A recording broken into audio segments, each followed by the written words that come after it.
Hey everyone, I just want to make a quick video that goes over the Ripple product xRapid. Also, I got a new mic per some feedback, so let me know if it sounds any better. So in Ripple and XRP news, you constantly hear xRapid mentioned. I'm going to do a broad explanation on the importance of it, how it works, and the level to which it is actually in production. So xRapid is part of RippleNet. RippleNet is how we refer to the entire Ripple network for bank transfers. The entire Ripple net consists of a few different areas, but we mostly are interested in xRapid because xRapid utilizes XRP, and this will eventually assist in driving the price of XRP higher. I think eventually nearly everyone will be using XRP, but will not even know it. It will be utilized by the bank in the background, but the customers will have no idea. The user interface will be different depending on what bank you're with, sort of like how you can use Gmail and Yahoo to send mail. The background technology is very similar, but the user interfaces are different. Today, people use money transfer companies like Western Union, but they do not realize that SWIFT is actually taking care of everything in the background. At some point in the future, people will be transferring money through their Wells Fargo or Citigroup app and will unknowingly be using XRP through Ripple technology. Let's actually take a look at what's going on behind the scenes. As mentioned before, the messaging system, SWIFT, is what's primarily used to send money and receive money.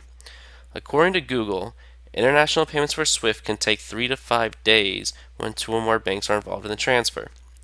So, how does XRP via xRapid work, and how is it better? Let's pretend you want to send money from the US to your friend in China. As mentioned before, you will simply hit a couple buttons on the app and send it. But what goes on in the background? Step 1. Your money is taken and sent to a Ripple partnered exchange. Step 2. At the exchange, your money is converted into XRP, then the XRP is converted to the destination currency, in this case the yen.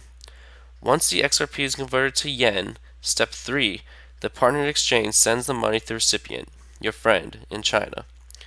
This process seems quite complicated and is, but with XRP it only takes a few minutes and saves banks a whopping 40 to 70% over the current SWIFT system. Let's go to the next slide. So, in order for banks or other companies to use XRP for international payments, there needs to be a partnered exchange set up for the specified corridor.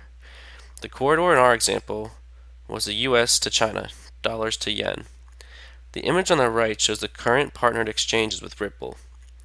There are 6 different exchanges partnered with Ripple at this time. This infographic is from coinhook.com. I will leave the link in the About section of the video.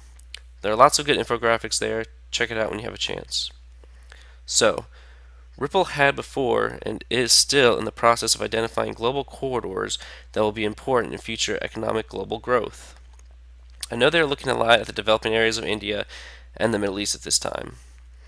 I'm going to make a prediction that in either 2019 or 2020, Ripple will start being approached by banks about corridors they have not yet thought of, and the bank or company will actually be requesting Ripple to develop specific corridors. I predict this because once banks start using XRP and saving 40 to 70%, other banks will see it and it'll catch on like wildfire. Then corridors will develop out of necessity of what the banks want, and some corridors will not even be thought of by Ripple yet. This is the last slide. I just want to go over who all has already been announced that they're using XRP. These infographics are again from coinhook.com. Notice there are a total of 17 companies confirmed to be using XRP. That's a lot. Some of these companies are very big and have far-reaching tentacles.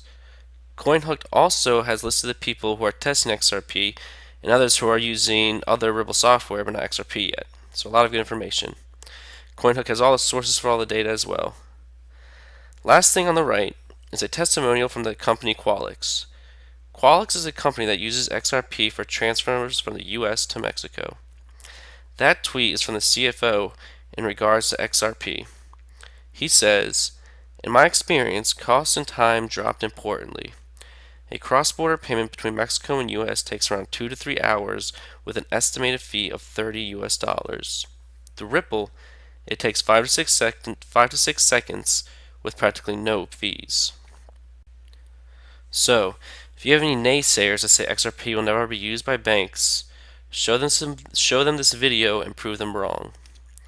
This is Level Crypto signing out. See you in the funny papers.